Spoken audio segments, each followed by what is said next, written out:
The magic നോവലിലേക്ക് ഏവർക്കും സ്വാഗതം. സുധാകർ മംഗളോദയത്തിൻ്റെ ചിറ്റ part 2. എഴുന്നേറ്റിരിക്കാൻ ബുദ്ധിമുട്ടുള്ളതിനാൽ ശ്യാമെ ആശുപത്രി വക ഒരു ആംബുലൻസിൽ കിടത്തിയാണ് ദേവൻ്റെ വീട്ടിലേക്ക് കൊണ്ടുപോകാൻ തീരുമാനിച്ചത്. ദേവനും കുഞ്ഞും ഹേമയും അമ്മണിയും ഒപ്പം ആ ആംബുലൻസിൽ കയറി. അഭിരാമിയും ഒപ്പം കയറാനായി വന്നപ്പോൾ ഹേമ കൈ നീട്ടി തടഞ്ഞു. വേണ്ട, ഇത് ശവത്തെ കയറ്റണ വണ്ടിയാണ്. ഞങ്ങളും ഏകദേശം അങ്ങനെ ആയിരിക്കണം. നിങ്ങൾ പക്ഷേ ഇതിൽ കയറേണ്ട കാര്യമില്ല, കാറുണ്ടല്ലോ. അഭിരാമിയുടെ കണ്ണ് നിറഞ്ഞു. എങ്കിലും അത് തുടച്ചുകൊണ്ട് അവൾ അറിയിച്ചു. എങ്കിൽ തത്തമോൾ എൻ്റെ ഒപ്പം വിടൂ, അവളെ ഇതിൽ കയറ്റണ്ട. അവളുടെ അച്ഛനും അമ്മയും ഇതിലുള്ളപ്പോൾ അവൾക്കൊരു പ്രശ്നം ഉണ്ടാവില്ല. അവൾ ഇവിടെ തന്നെ ഇരുന്നോളും. അഭിരാമി വിഷമത്തോടെ ചെന്നു രാജകുമാരൻ്റെ കാറിൽ കയറി. അവർക്ക് ആവശ്യമില്ലാത്ത സ്ഥിതിക്ക് എന്തിനാ ഇങ്ങനെ സ്നേഹം അഭിനയിക്കാൻ ചെല്ലണത്? രാജു ചോദിച്ചു. അവർക്ക് ആവശ്യമില്ലായിരിക്കാം, എന്നാലും ഞാൻ അഭിനയിക്കുകയല്ല, സ്നേഹം ഉണ്ടായിട്ട് തന്നെയാ, അഭിരാമി പറഞ്ഞു. അതിന് മറുപടി പറഞ്ഞില്ല രാജു. അയാൾ കാർ സ്റ്റാർട്ടാക്കി. കാർ പുറപ്പെട്ട ശേഷമാണ് ആംബുലൻസ് നീങ്ങിയത്. ദേവനും ഹേമയും ആംബുലൻസ് ഡ്രൈവറും കൂടി സ്ട്രക്ചറിലെടുത്താണ് ശ്യാമയെ വീടിനകത്തേക്ക് കൊണ്ടുവന്നത്. കൂടെ ബാഗുകളും തൂക്കി അമ്മിണിയും ഉണ്ടായിരുന്നു. അത് കണ്ട് ഭാഗ്യം നെഞ്ചിൽ കൈ ചേർത്തുകൊണ്ട് ഇന്ദുലേഖയോട് ചോദിച്ചു, ഇവരെല്ലാം ഇവിടെ താമസിക്കാൻ പോവാണോ? ഈശ്വര, ഇപ്പോൾ ഈ വീട്ടിൽ എത്ര കുടുംബങ്ങളായി? ഇതെന്താ വഴിയമ്പലമാണോ അതോ സത്രമോ? ഞാനിനി എന്താ ചെയ്യുക? എന്ത് വേണമെങ്കിലും ചെയ്, ഇന്ദു മുഖം വെട്ടിത്തിരിച്ചു. പക്ഷേ സംസാരിക്കണത് സൂക്ഷിച്ചു വേണമെന്ന് മാത്രം. ഇല്ലേച്ചാ, കൊലപാതക ശ്രമം തലയിലിരിക്കും. ആ വന്നവളെ കണ്ടല്ലോ, ശ്യാമയുടെ അനിയത്തിയെ. അവളീ അഭിരാമിയുടെ 10 ഇരട്ടിയാ. നോക്കിയിരുന്നോ എന്തൊക്കെയാ നടക്കാൻ പോണമെന്ന്. അതിന് നീ എന്തിനാ എന്നോട് വഴക്കിടുന്നത്? ഭാഗ്യം ചോദിച്ചു. ഞാൻ എന്തൊക്കെ ചെയ്തിട്ടുണ്ടെങ്കിലും അതെല്ലാം നിനക്ക് വേണ്ടിയാ, അറിയോ? അത് ശരി, ഇന്ദു തല കുലുക്കി. ചെയ്ത കുറ്റമെല്ലാം എൻ്റെ ചുമലിലേക്ക് ചാരുവാണില്ലേ? നോക്ക്, അമ്മ ചെയ്തതൊന്നും ഞാൻ അറിഞ്ഞിട്ടില്ല. അമ്മയോട് ഞാനൊന്നും ചെയ്യാൻ പറഞ്ഞിട്ടുമില്ല. ഭാഗ്യത്തിന് വേവലാതിയായി. എന്താ ഇന്ദു നീ ഇങ്ങനെയൊക്കെ പറയണത്? ഈ സാധനം എൻ്റെ കയ്യിൽ കൊണ്ടുവന്നത് നീയല്ലേ? ഒന്ന് പതുക്കെ. ഇന്ദു ഭാഗ്യത്തിൻ്റെ വായ പൊത്തിപ്പിടിച്ചു. കൊണ്ടു തന്നൂന്ന് വെച്ച് അത് മുഴുവൻ ഒറ്റയടിക്ക് കലക്കി കൊടുക്കാൻ ഞാൻ പറഞ്ഞോ? കുറേശ്ശെ വേണം കൊടുക്കാൻ. സാവധാനം ഫലിക്കേണ്ട സാധനമാ. അപ്പോൾ പിന്നെ ആർക്കും അത് കണ്ടുപിടിക്കാനാവില്ല. ഇതിപ്പം മെഡിസിൻ എന്താണെന്ന് അവിടുത്തെ ഡോക്ടേഴ്സ് അറിഞ്ഞു കഴിഞ്ഞു. ശ്യാമേട്ടത്തിൽ സ്വയം കഴിച്ചെന്നാ അവർ ധരിച്ചിരിക്കണത്. ദേവേട്ടൻ പരാതിപ്പെടാത്തത് കൊണ്ടാ. പരാതി ഉണ്ടായാൽ കേസാവും, അന്വേഷണമാവും. അതൊന്നും മറക്കണ്ട. സാധാരണഗതിയിൽ മരുമകൾ സ്വയം വിഷം കഴിച്ചാലും അതിൻ്റെ കുറ്റം സ്വാഭാവികമായി അമ്മായിയമ്മയുടെ ചുമതലയായിരിക്കും. ഭാഗ്യത്തിൻ്റെ ദേഹം വിറയ്ക്കാൻ തുടങ്ങി. എല്ലാറ്റിനും ഉപരി ഞാനത് കൊണ്ടുവന്നത് അഭിരാമി എന്ന പിശാചിനിയെ ഒതുക്കാനാണ്, ഇന്ദു തുടർന്നു. എന്നിട്ട് അമ്മ ചെയ്ത എന്താണ്? അഭിരാമിക്ക് കൊടുക്കാനായിട്ടാ ഞാൻ ശ്യാമയുടെ കയ്യിൽ അത് ഏൽപ്പിച്ചത്. അവൾ അത് സ്വയം കഴിക്കുമെന്ന് ആരോർത്തു? അങ്ങനെ മറ്റൊരാളുടെ കയ്യിൽ കൊടുക്കാൻ പാടില്ലായിരുന്നമ്മേ, ഇന്ദു വെളിപ്പെടുത്തി. വല്ലത് സംഭവിച്ചാൽ ഒരു സാക്ഷി കൂടി ആവില്ലേ? ഒരു കുറ്റകൃത്യത്തിനും സാക്ഷി ഉണ്ടാവാൻ പാടില്ല. എപ്പോഴാണ് ആ സാക്ഷി കൂറുമാറുകയെന്ന് പറയാൻ പറ്റില്ലല്ലോ. ഭാഗ്യം ദീനമായി കൈമലർത്തി. അതുകൊണ്ടാ പറഞ്ഞത്, ആവശ്യമില്ലാതെ ഇനി നാവെടുത്ത് പ്രയോഗിക്കരുതെന്ന് ഇന്ദു അറിയിച്ചു. അനുസരണാപൂർവം ഭാഗ്യം തലകുലുക്കി. ദേവന്റെ മുറിയിലാണ് ശ്യാമയെ കിടത്തിയത്. അതിനോട് ചേർന്ന മുറിയാണ് ഭാസ്കരമേനോൻ്റെത്. അവിടെയാണ് ഭാഗ്യവും ഉറങ്ങണത്. ആ മുറി ഹേമയ്ക്കും അമ്മയ്ക്കുമായി കൊടുക്കണമെന്ന് ദേവൻ അച്ഛനോട് ആവശ്യപ്പെട്ടു. അവിടെ ആകുമ്പോൾ ശ്യാമ വിളിച്ചാൽ അവർക്ക് കേൾക്കാനാവും. എന്താവശ്യമുണ്ടായാലും ഓടി വരാനും കഴിയും. ശ്യാമയ്ക്ക് തന്നെ എഴുന്നേറ്റിരിക്കാൻ കഴിയുന്നത് വരെ മതി. അതിനെന്താ, മേനോൻ സമ്മതിച്ചു. ഞങ്ങൾ മുകളിലേക്ക് മാറിക്കോളാം. ദിവസം 2 പ്രാവശ്യം സ്റ്റെയർ കേസ് കയറണമെന്നല്ലേ ഉള്ളൂ. വയസ്സായെങ്കിലും എനിക്കതൊരു പ്രശ്നമൊന്നുമല്ല. പക്ഷേ ഭാഗ്യത്തെ ആ തീരുമാനം ശുണ്ടി പിടിപ്പിച്ചു. എനിക്ക് വയ്യ, എടുത്തടിച്ച മട്ടിൽ അവർ അറിയിച്ചു.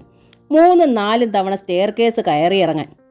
ഇപ്പം തന്നെ 4-5 പ്രാവശ്യമെങ്കിലും താൻ സ്റ്റെയർ കേസ് കയറുന്നുണ്ടല്ലോ ഭാഗ്യം, മേനോൻ ചോദിച്ചു. ഇതിപ്പോൾ ഒരത്യാവശ്യ കാര്യത്തിനല്ലേ, കുറച്ച് നാളത്തേക്ക് മതി താനും. ശ്യാമയ്ക്ക് സുഖപ്പെട്ടാൽ അവർ തിരിച്ചു പോയിക്കോളുമല്ലോ. ശ്യാമയ്ക്ക് സുഖപ്പെടുമോ? ഭാഗ്യ ആരാഞ്ഞു. എനിക്ക് തോന്നണില്ല അവൾ ഇനി എഴുന്നേറ്റ് നടക്കുമെന്നും. ഒന്ന് പതുക്കെ ഭാഗ്യം. മേനോന് കരച്ചിൽ വന്നു. ആ കുട്ടി ഓർത്തെങ്കിലും ഇങ്ങനെയൊന്നും പറയാതെ. നമ്മുടെ മോൻ്റെ കുട്ടിയല്ലേ, അതും പെൺകുട്ടി. അമ്മയില്ലാതായാൽ അവൻ്റെ ഗതി എന്താവും? ഞാൻ പറഞ്ഞിട്ടാണോ ഇങ്ങനെയൊക്കെ വന്നത്? ഭാഗ്യം തിരക്കി. ആ കൊലപാതകി ഒപ്പിച്ചതല്ലേ? എന്നിട്ട് അവൾ ഒരു കൂസലുമില്ലാതെ നടക്കണത് കണ്ടില്ലേ? മേനോൻ ആദ്യമായി ഭാര്യയുടെ മുഖത്തേക്കൊന്ന് തറച്ചു നോക്കി. പക്ഷേ ഒരക്ഷരവും ശബ്ദിച്ചില്ല. ഭാഗ്യത്തിന് അതിശയം. എന്തിനാ ഇങ്ങനെ നോക്കണത്? ഞാൻ പറഞ്ഞത് നേരല്ലേ? നേരും നേറിയ അറിയണയാൾ ദൈവമാണ് ഭാഗ്യം, മേനോൻ പറഞ്ഞു. ആ കണ്ണുകൾ പൊത്താൻ ആർക്കും കഴിയില്ല.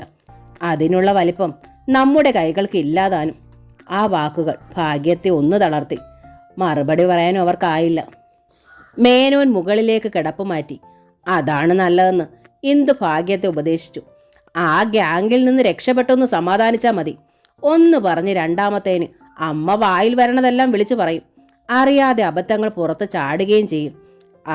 ഇവിടെ ആയാലും അത് ഒഴിവാക്കാമല്ലോ.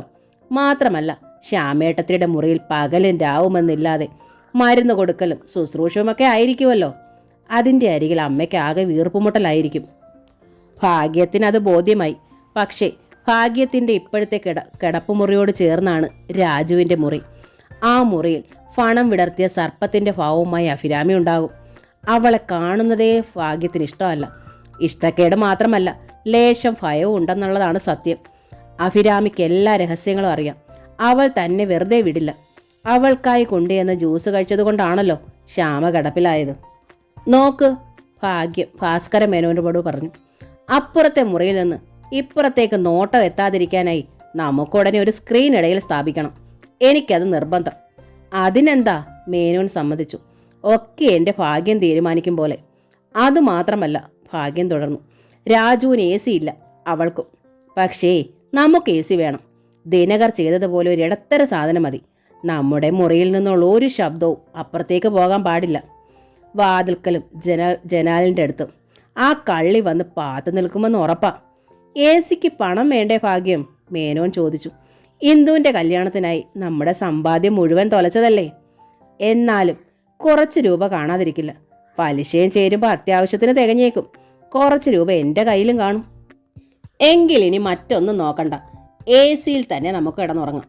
അഭിരാമിയെയും രാജുവിനേക്കാൾ ഒരു പടിയെങ്കിലും മുകളിൽ നിൽക്കാലോ. രാജുവിനെ വിട്, ഭാഗ്യം പറഞ്ഞു. അവൻ നമ്മുടെ കുട്ടിയല്ലേ. എനിക്ക് അവളോടാണ് പക, തീരാത്ത പക. രാത്രി അത്താഴം കഴിക്കാൻ തീരെ ചെന്നപ്പോഴാണ് തമാശ. മേനോന് മാത്രം കസേര കിട്ടി. ഭാഗ്യം മുഖം കനപ്പിച്ചുകൊണ്ട് മുകളിലേക്ക് പോന്നു. അല്പം കഴിഞ്ഞ് ചെന്നപ്പോഴും മേശയ്ക്ക് ചുറ്റും ആളുകൾ. ഇതെന്താ, ഹോട്ടലാണോ? ഭാഗ്യത്തിന് ശുണ്ടി വന്നു. ബാക്കിയുള്ളവർക്കൊരു ചെയർ കിട്ടാനില്ലല്ലോ. ഒരു കാര്യം ചെയ്യ്, എനിക്കുള്ള ആഹാരം മുകളിലെ മുറിയിലേക്ക് കൊണ്ടുവന്നാൽ മതി. പക്ഷേ 1 മണിക്കൂർ കഴിഞ്ഞിട്ടും ആഹാരം വന്നില്ല. ഭാഗ്യത്തിന് വിശപ്പ് സഹിക്കാൻ വയ്യാതായി. അവർ വീണ്ടും ഡൈനിങ് റൂമിലെത്തി. പക്ഷേ എല്ലാവരും ഭക്ഷണം കഴിച്ചു പോയിരുന്നു. അടുക്കളയിൽ ദമയന്തി മാത്രമുണ്ട്. എനിക്കെന്താടി ആഹാരം കൊണ്ടുവരാതിരുന്നത്? ഭാഗ്യം ഒച്ച വെച്ചു. അതിന് വല്ലതും വേണ്ടേ കൊച്ചമ്മേ? കുറച്ച് ആളുകൾ വല്ലതുമാണോ 3 നേരവും വന്ന് തിന്നിട്ട് പോണത്? എന്തുണ്ടാക്കി വെച്ചാലും അപ്പം തീരും. എൻ്റെ തന്നെ വയറ് നിറഞ്ഞില്ല. വെച്ച് വിളമ്പണമെന്നല്ലേ ഞാൻ. വല്ലതും ഇത്തിരി കഴിക്കാതെ പറ്റുമോ? പ്രാണം കിടക്കണ്ടേ? തീർന്നു പോയെങ്കിൽ വല്ലതും കുറച്ചുകൂടി ഉണ്ടാക്കി വെക്കാമായിരുന്നല്ലോടി. അതിന് സ്റ്റോറിൽ വല്ലതും ബാക്കി വേണ്ടേ കൊച്ചമ്മ? അരി തീർന്നു, പച്ചക്കറി തീർന്നു, പയറ് തീർന്നു, ഗോതമ്പ് പൊടിയും തീർന്നു. 5-6 തേങ്ങ മാത്രമുണ്ട്. അതുകൊണ്ട് മാത്രം എന്തുണ്ടാക്കാനാ? ഭാഗ്യം ഉത്തരം മുട്ടി നിന്നു. അതുമാത്രമല്ല, ദമയന്തി തുടർന്നു, 4 നേരം ഞാൻ വെച്ച് വിളമ്പാം. അല്ലാതെ 24 മണിക്കൂറും പണിയാൻ എനിക്ക് വയ്യ. അതിനുള്ള ശമ്പളമൊന്നും എനിക്ക് തരണില്ല. ശമ്പളം തന്നാലും ദമയന്തിയെ കൊണ്ട് അത് പറ്റില്ല. 2 നേരം എനിക്കൊന്ന് നടു നിവർത്തണം. അത് നിർബന്ധം. സ്വയം ചത്തിട്ടുള്ള ശമ്പളമൊന്നും എനിക്ക് വേണ്ട. അങ്ങനെ മക്കളെ വളർത്താൻ ഞാൻ തീരുമാനിച്ചിട്ടുമില്ല. അടുക്കളയുടെ വാതിലടച്ച് അവൾ സ്വന്തം മുറിയിലേക്ക് മാഞ്ഞു. അപ്പോഴാണ് ഒരു ഗ്ലാസുമായി ഹേമ വന്നത്. കുടിക്കാൻ ജീരകവെള്ളം തേടി വന്നതാണ്. പക്ഷേ അതിൻ്റെ പാത്രവും കാലിയായിരിക്കുന്നു. ദേവേട്ടൻ്റെ അമ്മ എന്താ ഇവിടെ നിൽക്കണത്? ഹേമ തിരക്കി. വല്ലതും ആവശ്യമായിട്ട് വന്നതാ? ഞാൻ എടുത്തു തന്നാൽ മതിയോ? ആ ചോദ്യം കേട്ട് ആദ്യം അടക്കാനാവാത്ത ക്ഷോഭമാണ് ഭാഗ്യത്തിനുണ്ടായത്. പിന്നെ ക്ഷമിച്ചു. കുടിക്കാൻ ഇത്തിരി വെള്ളമെങ്കിലും കിട്ടിയിരുന്നെങ്കിലെന്ന് അവർക്ക് തോന്നി. ദേവേട്ടൻ്റെ അമ്മ എന്തേ മിണ്ടാത്തത്? ഹേമ വീണ്ടും ആരാഞ്ഞു. മുൻപ് അവരോട് വഴക്കിട്ടതൊന്നും മറന്നിരുന്നില്ല അവൾ. പക്ഷേ ഇപ്പോൾ ആ സ്ത്രീയെ മെരുക്കേണ്ടത് സ്വന്തം ആവശ്യമായി ഹേമയ്ക്ക് തോന്നി. ഇവിടെ എന്തൊക്കെയാണ് നടന്നതെന്ന് അറിയണം. തൻ്റെ ശ്യാമിയച്ചിയോട് ഈ കടുങ്കൈ ചെയ്തത് ആരായാലും ആ വ്യക്തിയെ നിയമത്തിൻ്റെ കൈകളിൽ എത്തിക്കണം. അതിന് ക്ഷമാപൂർവമുള്ള സമീപനമാണ് ആവശ്യം. അമ്മയ്ക്ക് എന്നോട് പഴയ ദേഷ്യം ഉണ്ടാവും ഇല്ലേ? ഹേമ ഭാഗ്യത്തോട് തിരക്കി. ഞാനതൊക്കെ എന്നേ മറന്നു. ശ്യാമേച്ചി എന്നോട് അമ്മയെക്കുറിച്ച് എല്ലാം പറഞ്ഞു തന്നു. പുറമെ പരുക്കനാണെങ്കിലും അമ്മയുടെ ഉള്ളു തനി തങ്കമാണെന്ന്. ഭാഗ്യത്തിന്റെ മുഖം വിടരുന്നത് ഹേമ കണ്ടു. അവൾക്കുത്സാഹമായി. അല്ലെങ്കിലും സൗന്ദര്യമുള്ള പെണ്ണുങ്ങൾക്ക് ഒരിക്കലും ചീത്തയാവാൻ കഴിയുന്നില്ലെന്ന് പ്രമാണമുണ്ട്. പ്രത്യേകിച്ചും അമ്മയുടേതുപോലെ നീണ്ട കണ്ണുള്ളവർ. ആ അവസാന വാചകത്തിൽ ഭാഗ്യം അറിയാതെ കോരിത്തരിച്ചുപോയി. എങ്കിലും നിസ്സാരമട്ടിൽ അവർ പറഞ്ഞു, എൻ്റെ അമ്മയ്ക്ക് നീണ്ട കണ്ണുകളായിരുന്നു, അതാ എനിക്ക് കിട്ടിയത്. പക്ഷേ ഉണ്ട കണ്ണുകളെ വിശ്വസിക്കാൻ പാടില്ല. ഭയങ്കരികളായിരിക്കും അവർ. അമ്മ എന്ത് വിചാരിക്കുമെന്ന് എനിക്കറിയില്ല. എന്നാലും ഞാൻ തുറന്നു പറയാ, അമ്മയുടെ ഇളയ മരുമകളുടെ കണ്ണുകൾ അത്തരമാണ് കേട്ടോ, ഉണ്ട. പക്ഷേ ആ സ്വഭാവമൊന്നും എനിക്കറിയില്ല. അറിയാം, കുറേ കഴിയുമ്പോൾ. ഭാഗ്യം പറഞ്ഞു. ഞാനായി ഒന്നും പറഞ്ഞു തരണില്ല. ആരുടെയും കുറ്റം പറയണ ശീലം എനിക്കില്ല. അമ്മ ജീരകവെള്ളം കുടിക്കാനാവും വന്നത്? ഹേമ അന്വേഷിച്ചു. എനിക്കിന്ന് അത്താഴം കിട്ടിയില്ല, ഭാഗ്യം പറഞ്ഞു. മുറിയിൽ എത്തിക്കണമെന്ന് പറഞ്ഞിട്ട് ആ മൂശേട്ട കേട്ടില്ല. ഇപ്പൊ ചോദിച്ചപ്പോൾ പറയാ ഒന്നും ബാക്കിയില്ലായിരുന്നു. പറഞ്ഞു വിട്ടൂടെ അത്തരം വേലക്കാരികളെ? ഹേമ ചോദിച്ചു. അമ്മയ്ക്ക് ആഹാരം തന്നിട്ട് വേണ്ടേ ഈ വീട്ടിൽ മറ്റാർക്കും കൊടുക്കാൻ? ആട്ടെ, ബ്രെഡ് മതിയോ അമ്മയ്ക്ക്? നല്ല ഞാലിപ്പവും പഴവുമുണ്ട്. എന്തേ? കുറച്ചു മതി, ഭാഗ്യം ചമ്മലോടെ അറിയിച്ചു. ഹേമ സ്വന്തം മുറിയിൽ നിന്നാണ് ബ്രെഡും പഴവും കൊണ്ടുവന്ന് കൊടുത്തത്. അടുക്കളയിൽ കയറി ഒരു കപ്പ് കാപ്പി ഉണ്ടാക്കി കൊടുത്തു. നല്ല കാപ്പി, ഭാഗ്യം പറഞ്ഞു. ശ്യാമ ഉണ്ടാക്കണത് പോലെ തന്നെ. ഹേമയ്ക്ക് അഭിമാനം തോന്നി. ആളെ തീനിയായ ഒരു സ്രാവിനെയാണല്ലോ താൻ തൻ്റെ കൊച്ചു ചൂണ്ടയിൽ കുരുക്കിയെന്നോർത്ത്. അഭിരാമിയുടെ അടുത്തും അടവൊന്നു മാറ്റണമെന്ന് അവൾ തീരുമാനിച്ചു. വെറുപ്പ് കാട്ടി നിന്നാൽ അവൾ അടിക്കില്ല. അടുത്താലെ അവൾ ആരാണെന്ന് മനസ്സിലാവും. ഒരു കപ്പ് ചായയുമായാണ് ഹേമ അഭിരാമിയുടെ മുറിയിൽ ചെന്നത്. അഭിരാമി കമ്പ്യൂട്ടറിന് മുന്നിലായിരുന്നു. ഹേമയെ കണ്ടതും അവൾ എഴുന്നേറ്റു. ഹേമ വരൂ, ഇരിക്കൂ. അഭിരാമി ആതിഥേയായി മാറി. ചായക്കപ്പുമായി ഹേമയിരുന്നു. നമ്മളൊന്നിച്ച് ആ കമ്പ്യൂട്ടർ സെന്ററിൽ ഉണ്ടായിരുന്നതാണ്, അഭിരാമി പറഞ്ഞു. പിന്നീടാണ് ബന്ധുക്കളായത്. എന്നിട്ട് എന്നെ കാണുമ്പോൾ വല്ലാത്ത അകൽച്ചയും വെറുപ്പുമാണ് ഹേമ എന്നോട് കാട്ടിയിരുന്നത്. അതിനൊരു കാരണമുണ്ട്, ഹേമ പുഞ്ചിരിച്ചു. അഭിരാമിയെപ്പറ്റി പലതും ഞാൻ കേട്ടിരുന്നു. കണ്ണടച്ച് ഞാനതൊക്കെ വിശ്വസിക്കുകയും ചെയ്തു. പിന്നീടാണ് അതൊക്കെ തെറ്റിദ്ധാരണകളായിരുന്നു എന്ന് മനസ്സിലായത്, ശ്യാമേച്ചി പറഞ്ഞപ്പോൾ. ശ്യാമേച്ചി പറഞ്ഞതെല്ലാം കണ്ണടച്ച് വിശ്വസിക്കണ്ട, അഭിരാമി പുഞ്ചിരിച്ചു. ശ്യാമേട്ടത്തി ശുദ്ധ ഹൃദയമാണ്, എന്തിലും നന്മയെ കാണും. ഞാൻ പക്ഷെ അങ്ങനെയല്ല. ഒരു കൊലപാതക കേസിൽ നിന്ന് ഊരിപ്പോന്നവളാണ്. അപ്പോൾ പിന്നെ എന്നെപ്പറ്റി ആളുകൾക്ക് എന്തും പറയാമല്ലോ. ഹേമ സ്തബ്ധയായി ഇരുന്നു പോയി. അഭിരാമിയെക്കുറിച്ച് തനിക്കറിയാമായിരുന്ന ഏറ്റവും ഭയങ്കര കാര്യമാണ് വളരെ നിസ്സാരമട്ടിൽ അവൾ പറഞ്ഞത്. അത് കേട്ടപ്പോൾ ആ സംഭവം തന്നെ നിസ്സാരമായി ഹേമയ്ക്കും തോന്നി. ഹേമ എന്താണൊന്നും മിണ്ടാത്തത്? അഭിരാമി തിരക്കി. കൊലപാതകയാണെന്നറിഞ്ഞപ്പോൾ എന്നോട് ഭയം തോന്നുന്നു. എത്രയോ നേരത്തെ ഞാനത് അറിഞ്ഞതാണ്, ഹേമ പുഞ്ചിരിച്ചു. അതറിഞ്ഞുകൊണ്ട് തന്നെയാ അഭിരാമിക്ക് ചായയുമായി ഞാൻ വന്നത്. എന്തേ ഹേമ എനിക്ക് ചായ കൊണ്ടുവരാൻ? ഇവിടെ സെർവൻസ് ഉണ്ടല്ലോ. സെർവൻസ് ഉണ്ടെങ്കിലും ശ്യാമേച്ചി ചായ കൊണ്ട് തന്നിട്ടല്ലയോ അഭിരാമിക്ക്? അതുപോലെ തന്നെ ഞാൻ കൊണ്ടുവന്നതും. അങ്ങനെയെങ്കിൽ നന്ദി. അഭിരാമി ചായക്കപ്പിന് നേരെ കൈ നീട്ടി. ഹേമ കൊടുത്തു. പക്ഷേ അത് ചുണ്ടോട് ചേർത്ത ശേഷം അഭിരാമി തിരക്കി. ഇതിനകത്തും വിഷം വല്ലതും ചേർത്തിട്ടുണ്ടോ? ഹേമ വല്ലാതായി. എന്തേ അങ്ങനെ ചോദിക്കാൻ? ഏയ് വെറുതെ, അഭിരാമി ചിരിച്ചു. എന്നിട്ട് ഒറ്റ വലിക്ക് ചായ കുടിച്ച് കപ്പ് താഴെ വെച്ചു. എന്തേ അഭിരാമി അങ്ങനെ ചോദിച്ചത്? ഹേമ വീണ്ടും തിരക്കി. വിഷം ചേർത്തിട്ടുണ്ടോന്നും? ഞാൻ പറഞ്ഞില്ലേ, വെറുതെ ചോദിച്ചതാ. വെറുതെ അല്ല, ഹേമയുടെ മുഖം മുറുകി. അല്ലെങ്കിൽ വേണ്ട, അഭിരാമി വിട്ടില്ല. ഞാൻ പറഞ്ഞില്ല എന്ന് കരുതിക്കോളൂ. പെട്ടെന്ന് ഹേമ എഴുന്നേറ്റു. ചായക്കപ്പും എടുത്ത് പുറത്തേക്ക് നടന്നു. അഭിരാമിയിൽ എന്തൊക്കെയോ രഹസ്യങ്ങൾ കുടിയിരിക്കുന്നുണ്ടെന്ന് ഹേമയ്ക്ക് മനസ്സിലായി. പക്ഷേ അഭിരാമി അത് തുറന്നു പറയില്ല. കുറച്ചുകൂടി അടുപ്പം കാണിച്ചാലും അവൾ ആ രഹസ്യം പറയുമെന്ന് തോന്നണില്ല. എങ്കിലും താൻ ഭയന്നത് പോലെ ഒരു കുഴപ്പക്കാരിയല്ല അഭിരാമി. ആ കണ്ണുകളിൽ മനുഷ്യത്വവും സത്യസന്ധതയും പ്രകാശിക്കുന്നുണ്ട്. അതൊട്ടും കാണാത്തത് ഭാഗ്യലക്ഷ്മിയിലും മകൾ ഇന്ദുലേഖയിലുമാണ്. അവരെ പാട്ടിലാക്കുകയാണ് എളുപ്പം. തൻ്റെ ശ്യാമേച്ചിക്ക് എന്താണ് സംഭവിച്ചതിൻ്റെ സൂചനകളെങ്കിലും കിട്ടാതിരിക്കില്ല.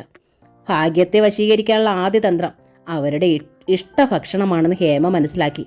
ആഹാരക്കാര്യത്തിലാണ് എപ്പോഴും പരാതി, പിന്നെ ആഡംബരങ്ങൾ. എന്തൊക്കെയാ ദമയന്തി ദേവേട്ടൻ്റെ അമ്മയുടെ ഇഷ്ടാഹാരം. ഹേമ ദമയന്തിയെ കൂട്ടുപിടിച്ചു. എൻ്റെ പൊന്നേ, ഞാനത് തിരക്കാറില്ല. ഉള്ളതെടുത്തു വെച്ച് വിളമ്പും. എന്തുണ്ടാക്കിയാലും അവർക്ക് പരാതിയാ. ഞാനിവിടെ നിൽക്കണത് ആ അഭിരാമി മോളെ ഓർത്തിട്ടാ. ഇത്തിരി പത്രാസുകാരിയായി തോന്നുമെങ്കിലും ആള് പഞ്ചപാവമാ. പണിക്കാരോടൊക്കെ നല്ല മനസ്സലിവും. ദമയന്തി പറഞ്ഞു. ശ്യാമേച്ചിയോ? ഹേമ തിരക്കി. ഹേമയൊന്ന് നോക്കിയിട്ട് ദമയന്തി ചിരിച്ചു. അത് മോളുടെ ചേച്ചിയല്ലേ. അപ്പോൾ പിന്നെ ദമയന്തി എന്തു പറയാനാ? എന്നാലും പറയാതെ പറ്റില്ല കേട്ടോ. ഇങ്ങനെ ഒരു പെൺകുട്ടി ദമയന്തി ഇക്കാലത്ത് വേറെ കണ്ടിട്ടില്ല. സാക്ഷാൽ മഹാലക്ഷ്മി. അതുകൊണ്ടായിരിക്കും മിണ്ടാനും അനങ്ങാനുമാവാതെ കിടക്കയിൽ തന്നെ കിടക്കേണ്ടി വന്നത് ഇല്ലേ? ഹേമയുടെ മുഖത്ത് ആരോടോ ഉള്ള പകയായിരുന്നു. അങ്ങനെ പറയരുത് മോളെ. ദമയന്തിയുടെ സ്വരത്തിൽ അലിവ്. ഒരു തെറ്റും ചെയ്തിട്ടല്ല ആ മോൾക്ക് അങ്ങനെ വന്നത്. അതിൻ്റെ കാലക്കേടാ. കാലക്കേടെന്നും പറയാൻ പറ്റില്ല. ദുഷ്ടാത്മാക്കളുടെ. ബാക്കി പറയാതെ അവർ ചവച്ചിറക്കി. ദുഷ്ടാത്മാക്കളുടെ? ഹേമ അതിൽ കയറി പിടിച്ചു. ബാക്കി പറയേ. എന്തു പറയാനാ കുഞ്ഞേ? സംഭവിക്കാനുള്ളത് സംഭവിച്ചു. ഇനി എങ്ങനെയെങ്കിലും അതിനെ എഴുന്നേൽപ്പിച്ച് ഇരുത്താൻ നോക്കണം. അതേക്കുറിച്ച് മാത്രം ചിന്തിച്ചാൽ മതി മോള്. ഹേമയുടെ മുഖത്ത് ഗൗരവം നിറഞ്ഞു. പിന്നീട് അവൾ ദമയന്തിയോടൊന്നും ചോദിച്ചില്ല. ഭാഗ്യ അമ്മയുടെ ഇഷ്ടാഹാരങ്ങൾ എന്തൊക്കെയാണെന്ന് ഹേമ സ്വയം കണ്ടുപിടിച്ചു. നോൺ വെജ് ആഹാരങ്ങളോട് അവർക്ക് വല്ലാത്ത കൊതിയാണ്. സ്വയം പാകം ചെയ്യാൻ ഹേമ അത്ര മിടുക്കിയല്ല, പ്രത്യേകിച്ച് സസ്യേതരാഹാരം. അതുകൊണ്ട് അവൾ ഹോട്ടലിൽ പോയി പാഴ്സൽ വാങ്ങിക്കൊണ്ട് വന്നു.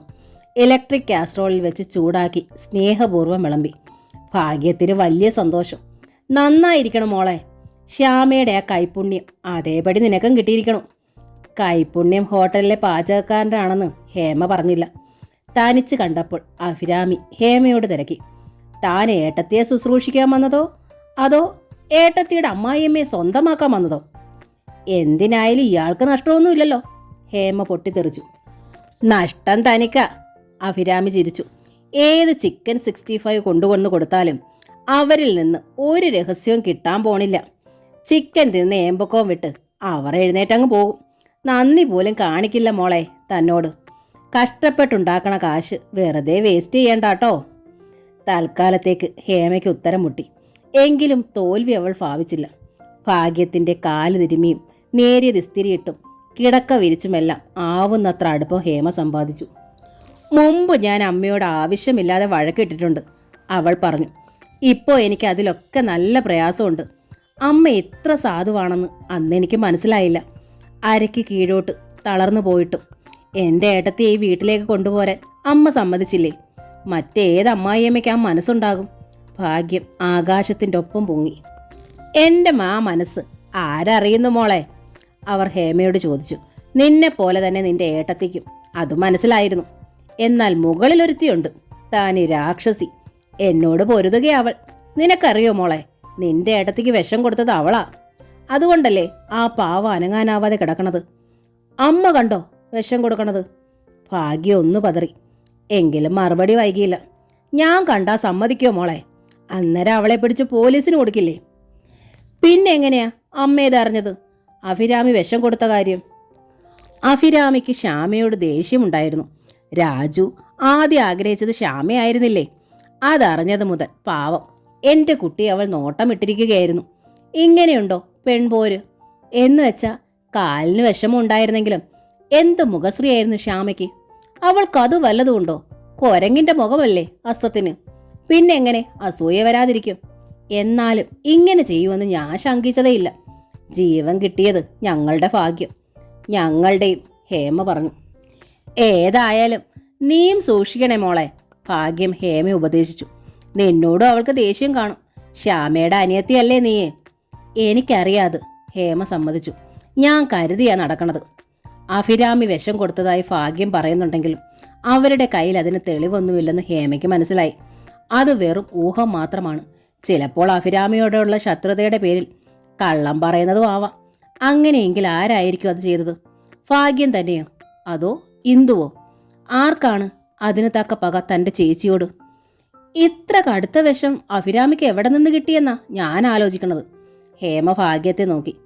അതിനാണോ അവൾക്ക് പ്രയാസം? ഭാഗ്യം ചോദിച്ചു. എന്തിനും പോന്നവളല്ലേ. അവളുടെ അച്ഛനാണെങ്കിൽ കേണല്. പക്ഷേ ശ്യാമേച്ചിയുടെ ഉള്ളിൽ കടന്നിരിക്കുന്ന വിഷം ഡോക്ടർമാരുടെ കയ്യിലൂടെ എത്താൻ സാധ്യതയുള്ളല്ലോ. ഭാഗ്യത്തിൻ്റെ മുഖത്തുനിന്ന് ശ്രദ്ധ തിരിക്കാതെയാണ് ഹേമ അത് തട്ടിവിട്ടത്. അത് കുറുക്കിക്കൊണ്ടു. ഭാഗ്യത്തിൻ്റെ കണ്ണുകളിൽ ഞെട്ടലും തളർച്ചയും പ്രകടമായി. ആ പാരവശ്യം മറയ്ക്കാൻ അവർ ശരിക്കും പണിപ്പെട്ടു. എന്നാര് പറഞ്ഞു? ഭാഗ്യത്തിൻ്റെ തൊണ്ടയിടറി. നേരിയ വിക്കും അവർക്ക് അനുഭവപ്പെട്ടു. അല്ലെങ്കിൽ തന്നെ അവൾ വിചാരിച്ചാൽ ഡോക്ടർക്കാണോ പഞ്ഞം? അവളുടെ ഏട്ടത്തിയുടെ ഭർത്താവ് ഒരു ഡോക്ടറാണത്രേ, പുറം നാട്ടുകാരൻ. അവരൊക്കെ വിചാരിച്ചാൽ എന്താ നടക്കാത്തത്? ഭാഗ്യവുമായി ഹേമ സംസാരിച്ചുകൊണ്ടിരുന്നപ്പോൾ ഊഞ്ഞാൽ തൊട്ടിൽ കിടന്നിരുന്ന തത്തമ്മോൾ കരയാൻ തുടങ്ങി. ഹേമയുടെ കാതിൽ അത് എത്തിയില്ല. അമ്മിണിയാണെങ്കിൽ കുളിമുറിയിലും. സ്റ്റെയർ കേസ് ഇറങ്ങി വന്നിരുന്ന അഭിരാമി ഓടി വന്ന് കുട്ടിയെ എടുത്തു. അഭിരാമിയുടെ സ്പർശമേറ്റതും കുട്ടി കരച്ചിൽ നിർത്തി. ഹേമയോ അമ്മിണിയോ വിചാരിച്ചാൽ ഇത്ര വേഗം തത്തയുടെ കരച്ചിൽ നിർത്താൻ കഴിയില്ലായിരുന്നു. അഭിരാമി തത്തെ ചുമലിലിട്ടുകൊണ്ട് മെല്ലെ നടക്കാൻ തുടങ്ങി. കുട്ടിയുടെ മുതുകിൽ തട്ടിക്കൊണ്ട് അവൾ മൃദുവായി പാടി. കുളിമുറിയിൽ നിന്നെത്തിയ അമ്മിണി അത് കണ്ട് ആരാഞ്ഞു. എന്തിനാ കുട്ടിയെ തൊട്ടിൽ നിന്നെടുത്തത്? തൊട്ടിലിൽ കിടന്ന് അത് ഉറങ്ങുമായിരുന്നല്ലോ. മോൾ ഉണർന്ന് കരഞ്ഞിട്ടാ ഞാൻ എടുത്തത്. തൊട്ടപ്പുറത്തെ മുറിയിലുണ്ടായിട്ടും അമ്മയുടെ മോളത് കേട്ടില്ലല്ലോ. അഭിരാമി തിരക്കി. സാരയില്ല, അമ്മിണി പറഞ്ഞു. എന്തായാലും കുട്ടിയെ തൊട്ടിൽ തന്നെ കിടത്തിയേക്ക്, ഞാൻ ആട്ടി ഉറക്കിക്കോളാം. എൻ്റെ ചുമലിൽ കിടന്നാലും അവൾ ഉറങ്ങിക്കോളുമല്ലോ, അഭിരാമി പറഞ്ഞു. അപ്പോഴേക്കും ഹേമ രംഗത്തെത്തി. പറഞ്ഞതങ്ങ് കേട്ടാ പോരെ, ഞങ്ങളുടെ കുട്ടിയെ ഞങ്ങൾ നോക്കിക്കോളാം. അത്ര അവകാശം പറയണ്ട, അഭിരാമിയും വിട്ടില്ല. ഇത് ശ്യാമേട്ടത്തിയുടെ കുട്ടിയാണ്. ശ്യാമേട്ടത്തി പറയട്ടെ, ഇതിനെ ഞാൻ തൊട്ടുകൂടാന്നു പറഞ്ഞു വന്നപ്പോൾ അറിയാതെ അഭിരാമിയുടെ തൊണ്ടയിടറി. കണ്ണു നിറഞ്ഞു. ശ്യാമേട്ടത്തിയേക്കാൾ കാര്യമായിരുന്നു തത്തയ്ക്ക് എന്നെ. ഞാനാ അവളെ കൂടുതൽ ലാളിച്ചത്. ശ്യാമേട്ടത്തിക്ക് അതിൽ പരാതിയുമില്ലായിരുന്നു. കുട്ടിയെ എടുത്തുകൊണ്ട് നടക്കാൻ പാവത്തിന് ബുദ്ധിമുട്ടായിരുന്നു. എൻ്റെ തത്തയ്ക്ക് അമ്പിളിമാമനെ കാട്ടിക്കൊടുത്തിട്ടുള്ളത് ഞാനാ. ടെറസിൽ ചെന്ന് കാറ്റുകൊള്ളാനും ആകാശം കാണാനും അവൾക്ക് ഒത്തിരി ഇഷ്ടമായിരുന്നു. ഞങ്ങളോടൊപ്പം ശ്യാമേട്ടത്തെയും വന്ന് നിൽക്കും. എത്ര ചിത്താന്തം കാട്ടി തത്ത കരഞ്ഞാലും ഞാനൊന്നെടുത്താൽ ഉടനെ ആ കരച്ചിൽ മാറുമായിരുന്നു. രാത്രി ഉറങ്ങാൻ പോകുമ്പോൾ മോളെ പിരിഞ്ഞിട്ട് എൻ്റെ നെഞ്ച് വിങ്ങുമായിരുന്നു. ആ തങ്കക്കുടത്തെ ഞാനൊന്ന് തൊട്ടിട്ട് എത്ര നാളായെന്നറിയാമോ, നിങ്ങളുടെയൊക്കെ ദുഷ്ടത കാരണം. ആ സംസാരം ഹേമയെ വല്ലാതെ സ്പർശിച്ചു. അതിലധികമായി അമ്മിണിക്ക് സങ്കടം വന്നു. ഒന്നും പറയണ്ട എന്ന ഭാവത്തിൽ അവർ ഹേമയെ നോക്കി. അപ്പോഴാണ് ഭാഗ്യൻ രംഗത്തേക്ക് വന്നത്. എന്താ ഇവളിവിടെ നാടകം കളിക്കണത്? അവർ ആക്രോശിച്ചു. തനിക്ക് പിന്തുണയായി ഹേമയെ കൂടി കിട്ടിയപ്പോൾ ഭാഗ്യത്തിൻ്റെ കരുത്ത് ഇരട്ടിയായിരുന്നു, ധാർഷ്ട്യവും. നോക്ക്, അഭിരാമിയുടെ നേർക്ക് കൈ ചൂണ്ടി ഭാഗ്യം. ഇതെൻ്റെ മോൻ്റെ കുട്ടിയാ. എൻ്റെ മോനെന്ന് പറയുമ്പം പെൺകോന്തനായ നിന്റെ ഭർത്താവിനെ അല്ല ഞാൻ ഉദ്ദേശിച്ചത്, അവൻ്റെ ഏട്ടനെയാ. ആ കുട്ടി നിന്റെ ആരുമല്ല. അതിനെ എടുക്കേണ്ട കാര്യവും നിനക്കില്ല. അതിനെ നോക്കാൻ അതിൻ്റെ അമ്മയ്ക്കാവില്ലെങ്കിൽ അതിൻ്റെ ചിറ്റയുണ്ട് ഇവിടെ, അവൾ നോക്കിക്കോളും. കൊടുത്തേ കുട്ടിയെ ഹേമയുടെ കയ്യിൽ. ഹേമയും അമ്മിണിയും മാറി മാറി നോക്കി അഭിരാമി. ആ രണ്ട് മുഖങ്ങളിലും നിസ്സഹായത പ്രകടമായിരുന്നു. കുട്ടിയെ വാങ്ങു ഹേമേ. ഭാഗ്യം ഹേമയെ സ്നേഹപൂർവ്വം ശാസിച്ചു. നീ തൻ്റെ ഇടമായി നിൽക്കണം, എന്നാലേ ഇവളെയൊക്കെ ഒരു പാഠം പഠിപ്പിക്കാൻ കഴിയൂ. പിടിച്ചു വാങ്ങിക്കോ കുട്ടിയെ. വിഷവും ദേഹത്തണിഞ്ഞ് നടക്കുന്ന പൂതനയാ ഇവൾ. ഹേമയ്ക്ക് പക്ഷേ കുട്ടിയെ പിടിച്ചു വാങ്ങാൻ മടി. ഇങ്ങനെ പേടിച്ചാൽ ഇവൾ നിങ്ങളുടെ തലയിൽ കയറൂട്ടോ എന്ന് പറഞ്ഞുകൊണ്ട് ഭാഗ്യം പാഞ്ഞു ചെന്ന് അഭിരാമിയുടെ കയ്യിൽ നിന്ന് കുട്ടിയെ പിടിച്ചു വാങ്ങി. അഭിരാമി സ്വമേധയാ വിട്ടുകൊടുക്കുകയായിരുന്നു. ഭാഗ്യം കുട്ടിയെ ചേർത്ത് പിടിച്ചു മയങ്ങുന്ന ആ മുഖത്ത് ഒരു ഉമ്മ കൊടുത്തു. അതോടെ കുട്ടി ഉണർന്ന് കരയാൻ തുടങ്ങി. ദാ പിടിച്ചോളൂ. ഭാഗ്യം കുട്ടിയെ ഹേമയ്ക്ക് കൈമാറി. കരയാൻ തുടങ്ങിയാൽ പിന്നെ കുട്ടികളെ ഞാൻ കൈവയ്ക്കില്ല, അവർ പറഞ്ഞു. എന്തുകൊണ്ടാണെന്നറിയില്ല, കുട്ടികളുടെ കരച്ചിൽ മാറ്റാൽ എന്നെ കൊണ്ടാവില്ല. എൻ്റെ കുട്ടികളുടെ ശുശ്രൂഷ പോലും എൻ്റെ അമ്മയും വേലക്കാരികളുമാ നോക്കിയത്. ഹേമ കുട്ടിയെ ചുമലിൽ കിടത്തി മെല്ലെ തട്ടിക്കൊണ്ട് വാവോ ചൊല്ലാൻ തുടങ്ങി. പക്ഷേ കുട്ടി ഉറങ്ങാനുള്ള ഭാവമില്ല. ഞെളിപിരി കൊണ്ട് അവൾ കരയുകയാണ്. കുട്ടിയെ കരയിക്കണ്ടായിരുന്നു, അമ്മിണി ശബ്ദം താഴ്ത്തി ഹേമയോട് പറഞ്ഞു. ഭാഗ്യം അത് കേട്ടു. അങ്ങനെയൊന്നും പേടിക്കരുതേ അമ്മിണി, അവർ ഉപദേശിച്ചു. കുട്ടികളായാൽ നിർബന്ധം പിടിച്ച് കരയും. അങ്ങനെ കരയണം, എന്നാലേ അത് കുട്ടിയാവും. കുട്ടികൾ കരയണത് കേട്ടാലേ വീട് കുട്ടികളുള്ള വീടാണെന്നറിയൂ. പക്ഷേ ഹേമയുടെ ചില്ലറ തന്ത്രങ്ങളിലൊന്നും തത്തയുടെ കരച്ചിൽ നിന്നില്ല. അമ്മിണി ഫീഡിംഗ് ബോട്ടിൽ പാലുമായി വന്നു. തത്ത അത് കണ്ട് മുഖം തിരിച്ചതേ ഉള്ളൂ. കുട്ടിയുടെ കരച്ചിൽ കേട്ട് അഭിരാമിക്കും വിഷമമായി. വഴക്കിടാൻ ആഗ്രഹമില്ലാത്തതുകൊണ്ട് അവൾ കടിച്ചു പിടിച്ച് ക്ഷമിച്ചു. കിടക്കയിൽ കിടന്നിരുന്ന ശ്യാമയുടെ കണ്ണുകൾ നിറഞ്ഞു. അഭിരാമി ആ അരികിൽ ചെന്നിരുന്നു. ഞാൻ എന്ത് ചെയ്യാനാണ് ശ്യാമേട്ടത്തി? ഹേമയും അമ്മയും എങ്കിലും എന്നെ ഒന്നും മനസ്സിലാക്കിയിരുന്നെങ്കിൽ. പക്ഷേ അവരൊക്കെ എന്നെ തെറ്റിദ്ധരിച്ചിരിക്കുക. ഇവിടുത്തെ അമ്മ പറയണത് അവർക്ക് വിശ്വാസം. എൻ്റെ രാജുവേട്ടന് പോലും എന്നെ വിശ്വാസമില്ല. ശ്യാമേട്ടത്തി സംസാരിച്ചാലേ അവർക്കെല്ലാം വിശ്വാസമാവൂ. അതുവരെ നമ്മളിതെല്ലാം സഹിക്കണം. ശ്യാമയുടെ കണ്ണുകളിൽ നിന്ന് ചാലുകൾ കവിളിലേക്ക് ഒഴുകി. സാരി തുമ്പാൻ അഭിരാമി അത് ഒപ്പി. ശ്യാമേട്ടത്തി വിഷമിക്കണ്ട. എന്നെ വിറ്റിട്ടായാലും ഞാൻ ശ്യാമേട്ടത്തെ പഴയ നിലയിലാക്കും. അതെൻ്റെ ആവശ്യമാ. എൻ്റെ തത്തമോൾക്ക് വേണ്ടി ഞാനത് ചെയ്യും. എൻ്റെ ജീവൻ കളഞ്ഞു ശ്യാമേട്ടത്തിയുടെ ജീവൻ ഞാൻ തിരിച്ചു പിടിക്കും. സത്യം. തത്തമോളുടെ കരച്ചിൽ അപ്പോഴും തുടരുകയാണ്. ഒരു കാര്യം ചെയ്യുമോളെ, ഭാഗ്യം ഹേമയോട് നിർദ്ദേശിച്ചു. ആ ഫീഡിംഗ് ബോട്ടിലിന്റെ നിപ്പിൾ കുട്ടിയുടെ വായിലേക്ക് അമർത്തി പിടിക്ക്. താനെ കരച്ചിൽ നിൽക്കും. കുറേ കഴിയുമ്പോൾ ഉറങ്ങുകയും ചെയ്യും. എനിക്കാണച്ച കുട്ടികളുടെ കരച്ചിൽ കേട്ടാൽ അന്നേരം തലവേദന തുടങ്ങും. അവർ നെറ്റിയിൽ കൈവിരലുകൾ ചേർത്ത് വെച്ചു. ഹേമയ്ക്ക് അസഹ്യമായ ദേഷ്യം വന്നു. ഫീഡിംഗ് ബോട്ടിലിന്റെ നിപ്പിൾ അവരുടെ വായിലേക്ക് അമർത്തി പിടിക്കണമെന്ന് തോന്നി. പക്ഷേ വീട് അവരുടേതാണ്. മാത്രമല്ല അവരിലൂടെ വേണം തൻ്റെ ഏട്ടത്തിക്ക് എന്താണ് സംഭവിച്ചെന്നറിയാൻ. മോളെ, കുട്ടി അഭിരാമിയുടെ കയ്യിൽ കൊടുക്ക്, അമ്മിണി പറഞ്ഞു. കുഞ്ഞ് കരഞ്ഞു കരഞ്ഞു തളർന്നു. ശബ്ദം തന്നെ നേർത്തു. നിങ്ങൾ എന്ത് മണ്ടത്തരമായി പറയണത്?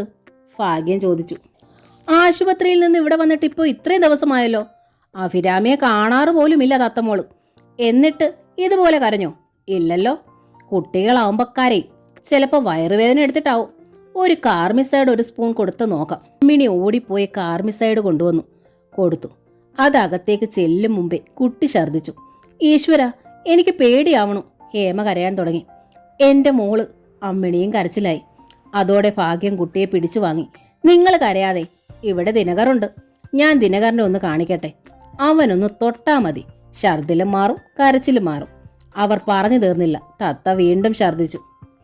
അപ്പോഴേക്കും അഭിരാമി പാഞ്ഞെത്തി ഭാഗ്യത്തിന്റെ കയ്യിൽ നിന്ന് കുട്ടിയെ വാങ്ങി. ഇങ്ങോട്ട് തരൂ. നിങ്ങളിപ്പോൾ ആരെയും കാണിക്കണ്ട, പ്രത്യേകിച്ചും മരുമകൻ ദിനകരനെ. ഇതിനെ കൂടി കൊല്ലാൻ ഞാൻ സമ്മതിക്കില്ല. ഡോക്ടറാകുമ്പോൾ അയാൾക്ക് പറയാൻ എന്തെങ്കിലും ഒരു രോഗത്തിന്റെ പേര് കാണുമല്ലോ. എൻ്റെ കുഞ്ഞിനെ ഞാൻ വേറെ ഡോക്ടറെ അടുത്ത് കൊണ്ടുപോയിക്കോളാം. കുട്ടിയെ ചുമലിട്ടുകൊണ്ട് അഭിരാമി പുറത്തേക്ക് ഓടി. ഹേമയും പുറകെ ചെന്നു. അഭിരാമി പോർച്ചിലെത്തിയപ്പോഴേക്കും തത്തമോൾ തളർന്ന് ആ നെഞ്ചിലേക്ക് ചാഞ്ഞു. മോളെ, അഭിരാമി ആ മുഖം പിടിച്ചുയർത്തി. കുട്ടി മയക്കത്തിലായിരുന്നു. തത്തയെ നെഞ്ചോടമർത്തി പിടിച്ചുകൊണ്ട് അഭിരാമി കാറിൻ്റെ ഡോർ തുറന്ന് അകത്ത് കയറി. ഞാനും വരാം, ഹേമ പറഞ്ഞു. അഭിരാമി എതിർത്തില്ല. എതിരിലെ ഡോർ തുറന്ന് ഹേമയും കയറി. തത്തയെ ഒരു കൈയാൽ ചേർത്ത് പിടിച്ചുകൊണ്ട് മറുകൈയാലാണ് അഭിരാമി കാർ സ്റ്റാർട്ടാക്കിയത്. ഞാൻ മോളെ പിടിക്കാം, ഹേമ പറഞ്ഞു. വേണ്ട, അഭിരാമി അറിയിച്ചു. എൻ്റെ കയ്യിൽ അവൾ സേഫാണ്. കാർ ഒഴുകി പുറത്തേക്ക് നീങ്ങി. തനിക്ക് പരിചയമുള്ള ഡോക്ടർ ഇന്ദുജയുടെ ക്ലിനിക്കിലേക്കാണ് അഭിരാമി കാർ വിട്ടത്. ക്ലിനിക്കിൻ്റെ പോർച്ചിൽ കാർ കൊണ്ട് നിർത്തിയിട്ട് ഡോർ തുറന്ന് കുട്ടിയുമായി അവൾ അകത്തേക്ക് ഓടി. പിറകെ ഓടാനേ ഹേമയ്ക്ക് കഴിഞ്ഞുള്ളൂ. അഭിരാമിയുടെ മുന്നിൽ താൻ വളരെ ചെറുതായതുപോലെ അവൾക്ക് തോന്നി. അഭിരാമിയിൽ നിന്ന് പിടിച്ചു മാറ്റിയതോടെയാണ് തത്തയ്ക്ക് പെട്ടെന്ന് അസ്വാസ്ഥ്യം ഉണ്ടായത്. കുട്ടിയെ ഡോക്ടറുടെ അടുത്ത് എത്തിക്കാനും അഭിരാമി തന്നെ മുൻകൈയെടുത്തു. തനിക്ക് ഡ്രൈവിംഗ് അറിയാത്തത് ഒരു വലിയ പോരായ്മയെ ഹേമയ്ക്ക് അനുഭവപ്പെട്ടു. അഭിരാമിയുടെ ധൈര്യവും സ്തുതിക്കപ്പെടേണ്ടത് തന്നെ. നേരിയ അസൂയ കലർന്ന ആരാധനയാണ് ഹേമയ്ക്ക് അഭിരാമിയോട് തോന്നിയത്. എന്തു പറ്റിയതായിരുന്നു കുട്ടിക്ക്? തത്തയെ പരിശോധിച്ച ശേഷം ഡോക്ടർ ഇന്ദുജ അഭിരാമിയോട് തിരക്കി. പരിചയമുള്ള ഡോക്ടറായ സ്ഥിതിക്ക് നടന്നതെല്ലാം അഭിരാമി വിളിച്ചു പറയുമോ എന്ന് ഹേമയ്ക്ക് ശങ്കയുണ്ടായിരുന്നു. ഒന്നും പറ്റിയില്ല ഡോക്ടർ എന്നാണ് അഭിരാമി പറഞ്ഞത്. പെട്ടെന്ന് അവൾ കരയാൻ തുടങ്ങി. എന്തോ കണ്ട് ഭയപ്പെട്ടിട്ടുണ്ടാവണം, ഡോക്ടർ അനുമാനിച്ചു. പരിചയമില്ലാത്ത ആരെങ്കിലും എടുത്താലും മതിയല്ലോ. അല്ലെങ്കിൽ അവൾക്ക് ഇഷ്ടമുള്ളവർ അരികിൽ നിന്ന് മാറിപ്പോയിട്ടുണ്ടാവാം.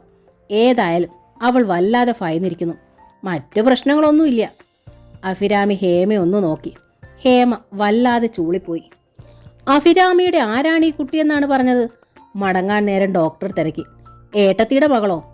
അതെ ഡോക്ടർ. അഭിരാമി തലകുലുക്കി. എൻ്റെ സ്വന്തം ഏട്ടത്തിയുടെ മകൾ. അതുകൊണ്ടല്ലേ ഞാൻ അവളെയും കൊണ്ട് ഇങ്ങനെ പാഞ്ഞു വന്നത്. ഞാൻ അവളുടെ ചിറ്റയാണ്. ചിറ്റയായിരുന്നാൽ മതിയോ?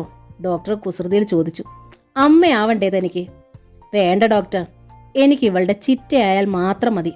ഹേമ അമ്പരപ്പിൽ അഭിരാമിയെ നോക്കി. അപ്പോൾ ഡോക്ടർ ഹേമയെ ചൂണ്ടി അഭിരാമിയോട് ആരാഞ്ഞു. ഈ കുട്ടി ആരാണ്? എൻ്റെ ഫ്രണ്ടാണ് ഡോക്ടർ. എനിക്ക് തുണ വന്നതാണവൾ. ഹേമ കമ്പ്യൂട്ടർ എഞ്ചിനീയറാണ്. ഫ്രണ്ടാണെന്ന് പറഞ്ഞത് അഭിരാമി തന്നെ മനഃപൂർവ്വം താഴ്ത്തി കെട്ടിയതാണെന്ന് ഹേമയ്ക്ക് മനസ്സിലായി. കുട്ടിയിലുള്ള അവകാശം സ്ഥാപിക്കുകയും ചെയ്തു. കുട്ടിയിൽ മാത്രമല്ല, തൻ്റെ ശ്യാമേച്ചിയിലും ഇപ്പോൾ അവൾക്കാണ് അവകാശം. ഇത് സ്നേഹമോ മറ്റെന്തെങ്കിലും ഒളിക്കാനുള്ള സ്നേഹപ്രകടനമോ? ഞാനല്ലേ യഥാർത്ഥത്തിൽ ഇവളുടെ ചിറ്റ? കാറിൽ വന്നു കയറിയപ്പോൾ ഹേമ തെല്ലു ചുണ്ടിയിൽ അഭിരാമിയോട് തിരക്കി. എന്നിട്ട് എന്നെ ഫ്രണ്ടാക്കി. ഇയാൾ സ്വന്തം ചിറ്റയുമായി. താനായിരുന്നു ചിറ്റയെങ്കിൽ താൻ ഇതിനോട് സ്നേഹം കാണിക്കുമായിരുന്നല്ലോ. ഇപ്പം ഈ സിറ്റുവേഷൻ ഉണ്ടാക്കിയത് പോലും താനല്ലേ? ഹേമയ്ക്ക് ഉത്തരം മുട്ടി. ഒന്നുകൂടി അഭിരാമി പറഞ്ഞു. ചിറ്റ എന്ന പദത്തിൻ്റെ അർത്ഥം വിശദമാക്കാം. സ്നേഹമുള്ളവൾ, അല്ലാതെ അമ്മയുടെ അനിയത്തി എന്ന അർത്ഥമില്ല. ചിറ്റമ്മ എന്ന് പറഞ്ഞാൽ സ്നേഹമുള്ള അമ്മ. പെറ്റമ്മയല്ലെന്നേ ഉള്ളൂ. ചിറ്റം എന്നാൽ സ്നേഹം. കേരളത്തിൽ പഠിച്ച തനിക്ക് സെക്കൻഡറാബാദിൽ പഠിച്ച ഞാൻ ഇത് പറഞ്ഞു തരേണ്ടി വരുന്നത് ഷെയിം. ഒരു കയ്യാൽ തത്തയെ നെഞ്ചോടടക്കി പിടിച്ചുകൊണ്ട് അഭിരാമി കാർ സ്റ്റാർട്ടാക്കി. ഹേമ ശരിക്കും പരാജിതയായിരുന്നു. ഒളി കണ്ണാൽ ഒന്ന് നോക്കിയിട്ട് അഭിരാമി ചിരി കടിച്ചമർത്തിയത് ഹേമ കണ്ടില്ല. അഭിരാമിയുടെ നെഞ്ചോട് ഒട്ടിക്കിടന്നിരുന്ന തത്ത മെല്ലെ മിഴികൾ തുറന്നു. അവൾ ചുണ്ടു വിളർത്തി അഭിരാമിയുടെ കഴുത്തിൽ നാവ് കൊണ്ടൊന്ന് ഉണഞ്ഞു. ചിറ്റ ഇപ്പോ അമ്മയുടെ അടുത്ത് എത്തിക്കാട്ടോ. കാർ ഓടിക്കുന്നതിനിടയിൽ അഭിരാമി തത്തയുടെ കാതിൽ പറഞ്ഞു. എന്നിട്ട് വിജയഭാവത്തിൽ ഹേമയൊന്ന് നോക്കി. ഹേമയ്ക്ക് വല്ലാത്ത ദേഷ്യം വന്നു. എങ്കിലും അവൾ സ്വയം കടിച്ചമർത്തി. അവർ തിരികെ ചെല്ലുമ്പോൾ പോർച്ചിൽ തന്നെ ഉണ്ടായിരുന്നു അമ്മണി. പരിഭ്രാന്തമായ മുഖത്തോടെ വാതുക്കൽ ഭാസ്കര മേനോനും. കാറിൽ നിന്ന് ഹേമയും അഭിരാമിയും കുട്ടിയെ ഇറങ്ങിയ ശേഷമായിരുന്നു അകത്തു നിന്ന് ഭാഗ്യലക്ഷ്മി എത്തിയത്. പൊന്നുമോളെ, അമ്മയുടെ തത്തമ്മേ എന്ന് പറഞ്ഞുകൊണ്ട് അമ്മിണിയെ വകഞ്ഞു മാറ്റിക്കൊണ്ട് ഭാഗ്യം മുന്നിലെത്തി കുട്ടിയെ പിടിച്ചു വാങ്ങിക്കഴിഞ്ഞു. ഈശ്വര, ഇപ്പോഴാ എൻ്റെ ശ്വാസം നേരെ വീണത്. അവർ കുട്ടിയുടെ കവളിൽ തുരുതുരെ മുത്തി. അച്ചമ്മയുടെ മുത്തേ, മുത്ത് കുടമേ, കണ്ണിൻ മണിയേ, അതിനെ ഇനിയും കരയിക്കണ്ട, അഭിരാമി ഭാഗ്യത്തോട് പറഞ്ഞു. എന്ന് പറയാൻ നീ ആരാടി? ഭാഗ്യം പൊട്ടിത്തെറിച്ചു. എൻ്റെ മകൻ്റെ കുട്ടിയായത്. നിനക്ക് എന്ത് അധികാരമുണ്ട് ഇതിൻ്റെ കാര്യത്തിൽ? അധികാരമല്ല, അഭിരാമി പറഞ്ഞു. അവകാശം. ജീവൻ രക്ഷിച്ചതിൻ്റെ അവകാശമുണ്ടല്ലോ എനിക്ക്. ജീവൻ രക്ഷിച്ചോ? ഭാഗ്യം ചീറി. കുട്ടികളായാൽ കരയും. കരഞ്ഞാലുടൻ ജീവൻ പോകുമോ? ഒന്ന് കരഞ്ഞതിന് കുട്ടിയെ എടുത്തോണ്ട് ആശുപത്രിയിലേക്ക് ഓടി നാടകം കളിച്ചതല്ലേ നീ? നിന്റെ ഈ പിത്തലാട്ടത്തിൽ വീണുപോയി എൻ്റെ മകൻ. ഇല്ലെങ്കിൽ നിന്നെ ഞാൻ പാഠം പഠിപ്പിക്കുമായിരുന്നു. എത്ര അനുഭവങ്ങളുണ്ടായാലും പാഠം പഠിക്കാത്ത ആളാണല്ലോ അമ്മ. ആ അമ്മ ഇനി എന്നെ എന്ത് പാഠം പഠിപ്പിക്കാനാ? അഭിരാമി തിരിഞ്ഞ് അകത്തേക്ക് നടന്നു. ഡോക്ടർ എന്താ മോളെ പറഞ്ഞത്? ഭാഗ്യം ഹേമയോട് ചോദിച്ചു. ഒന്നുമില്ല, ഭയന്ന് കരഞ്ഞത് കൊണ്ടുള്ള ക്ഷീണം മാത്രമാണെന്നു. കേട്ടോ? ഭാഗ്യം ഭർത്താവിനെയും അമ്മിണിയെയും നോക്കി. ഇപ്പം ഞാൻ പറഞ്ഞതല്ലേ സത്യം? ഒക്കെ അവളുടെ നാടകമാ. അവൾ ഒരു നടിയായിരുന്നോന്നായി എൻ്റെ സംശയം. മോളെ, ഞാൻ ശ്യാമേച്ചിയുടെ അടുത്ത് കൊണ്ടുചെല്ലട്ടെ? കുട്ടിക്കായി കൈ നീട്ടിക്കൊണ്ട് ഹേമ ഭാഗ്യത്തോട് പറഞ്ഞു. പാലൂട്ടേണ്ട സമയമായെന്ന് തോന്നുന്നു. ശരി, കൊണ്ടുചെല്ല്. ഭാഗ്യം കുട്ടിയെ വിട്ടുകൊടുത്തു. പക്ഷേ ഒരു കാര്യം, ഇനി അവളെ കൊണ്ട് കുട്ടിയെ തൊടിയിക്കുക പോലും ചെയ്യരുത്. ശ്യാമയോട് കാണിച്ചത് തന്നെ അവൾ ഈ ചോരക്കുഞ്ഞിനോടും കാട്ടും. അവളെ സംബന്ധിച്ചിടത്തോളം മനുഷ്യ ജീവന് ഒരു വിലയുമില്ല. ഒരു കൊല ചെയ്ത് ആ കുറ്റത്തിൽ നിന്ന് ഊരിപ്പോന്നവളല്ലേ. കൊലക്കേസിൽ പെട്ടു എന്ന് വെച്ച് കൊല ചെയ്തെന്ന് ഉറപ്പിക്കാൻ പറ്റില്ലല്ലോ, ഹേമ ചോദിച്ചു. നീ എന്താ അവളുടെ പക്ഷമായോ? ഭാഗ്യ ഹേമയെ നോക്കി കണ്ണു മിഴിച്ചു. ഇത്തിരി നേരം അവളോടൊപ്പം കാറിൽ യാത്ര ചെയ്തപ്പോഴേക്കും നിന്നെ അവൾ വശീകരിച്ചു കാണും. എനിക്കറിയാം. എൻ്റെ മകനെ ഇവളിങ്ങനെയാ മയക്കി കിടത്തിയത്. മയക്കാൻ മിടുക്കി അവള്. വാചകമടിക്കാനോ വളാന്ന് പറഞ്ഞുകൊണ്ടിരിക്കും. പറഞ്ഞു പറഞ്ഞു ഭ്രാന്താവും. ഒരു ദിവസം അവൾ TV തല്ലി പൊട്ടിച്ചു. മറ്റൊരു വീട്ടിലാണെങ്കിൽ അവളിപ്പോൾ ജീവനോടെ കാണുമോ? വളാന്ന് സംസാരിക്കുന്നവൾ ഭാഗ്യമാണെന്ന് ഹേമയ്ക്ക് അറിയാമായിരുന്നു. അഭിരാമി ആറ്റി കുറുക്കിയെ സംസാരിക്കും. അവളുടെ ഓരോ വാചകത്തിനും 10 അർത്ഥമുണ്ടായിരിക്കും. ഹേമ, നീ പോയി മോളെ പാലൂട്ടിക്ക്, അമ്മിണി ഹേമയോട് പറഞ്ഞു. കുട്ടിയുമായി ഹേമ ശ്യാമ കിടക്കുന്ന മുറിയിലേക്ക് ചെന്നു. കിടക്കക്കരിയിലിരുന്ന് അഭിരാമി ശ്യാമയെ ആശ്വസിപ്പിക്കുകയായിരുന്നു. ദാ കണ്ടോ, മോള് വന്നു. ഹേമ വാതുക്കലെത്തിയതും അഭിരാമി പറഞ്ഞു. ഇപ്പൊ വിശ്വാസമാകുമല്ലോ. ശ്യാമ നോട്ടം വാതുക്കലേക്ക് നീട്ടി. അപ്പോഴേക്കും ഹേമ തത്തയെ കൊണ്ട് ശ്യാമയുടെ അരികിലേക്ക് കിടത്തി. മോൾക്ക് പാല് കൊടുക്ക്. കാറിലിരുന്നപ്പോൾ അഭിരാമിയുടെ കഴുത്തിൽ നാവ് നീട്ടി നുണയുന്നുണ്ടായിരുന്നു പാവം. ഹേമ കുട്ടിയെ ശ്യാമയ്ക്ക് പാലൂട്ടാൻ പാകത്തിന് പിടിച്ചു കൊടുത്തു. വളരെ വിഷമിച്ചാണ് ശ്യാമ മോൾക്ക് പാല് കൊടുത്തിരുന്നത്. ആ സമയത്ത് ശ്യാമയുടെ കണ്ണുകൾ നിറഞ്ഞു തൂവും. ഒലിച്ചിറങ്ങുന്ന കണ്ണീർ ചാലുകൾ തുടച്ചുകൊണ്ട് അഭിരാമി പറഞ്ഞു. കരയല്ലേ ശ്യാമേട്ടത്തി, എല്ലാം ശരിയാവുമെന്ന് പറഞ്ഞല്ലോ. ഇപ്പം തന്നെ ഇമ്പ്രൂവ്മെൻറ്റ് കാണാനുണ്ട്. അത് കേട്ട് ശ്യാമയുടെ ചുണ്ടുകൾ വിതുമ്പി. സത്യമാ ഞാൻ പറഞ്ഞത്, അഭിരാമി പുഞ്ചിരിച്ചു. പരിശോധിച്ചിട്ട് പോയ ഡോക്ടർ പറഞ്ഞതാ. അല്ലെങ്കിൽ കണ്ണാടി നോക്ക്, മുഖത്ത് ആ പഴയ തെളിച്ചോ തുടുപ്പോ ഇല്ലേന്ന്. ശ്യാമയുടെ മുഖം പക്ഷെ പ്രസന്നമായില്ല. നേരാ ശ്യാമേച്ചി, അഭിരാമി പറഞ്ഞത്, ഹേമയും പറഞ്ഞു. മുഖത്തൊക്കെ നല്ല മാറ്റമുണ്ട്. വീണ്ടും ശ്യാമയുടെ കണ്ണുകൾ തുളുമ്പി. ഇങ്ങനെയാച്ചാ ഞാനിനി ശ്യാമേട്ടത്തിയുടെ അരികിലേക്ക് വരണതേയില്ല, അഭിരാമി ചിണുങ്ങി. അത് കേട്ട് ഹേമ ചിരിച്ചു. അപ്പോഴാണ് അമ്മിണിയോടൊപ്പം ഭാഗ്യം വാതുക്കലെത്തിയത്. ചിരിക്കുന്ന അഭിരാമിയെ ഹേമയും കണ്ട് അത്ഭുതത്തിൽ അവർ അമ്മിണിയെ നോക്കി. ചിറ്റ എന്ന നോവലിൻ്റെ ഈ ഭാഗം ഇവിടെ പൂർണ്ണമാവുകയാണ്. ഈ നോവൽ ഇഷ്ടമായിട്ടുണ്ടെങ്കിൽ പ്ലീസ് ഒന്ന് ലൈക്ക് ചെയ്ത്, ഷെയർ ചെയ്ത്, സബ്സ്ക്രൈബ് ചെയ്ത് ഹൈപ്പും കൂടി ചെയ്യണേ. Thank you.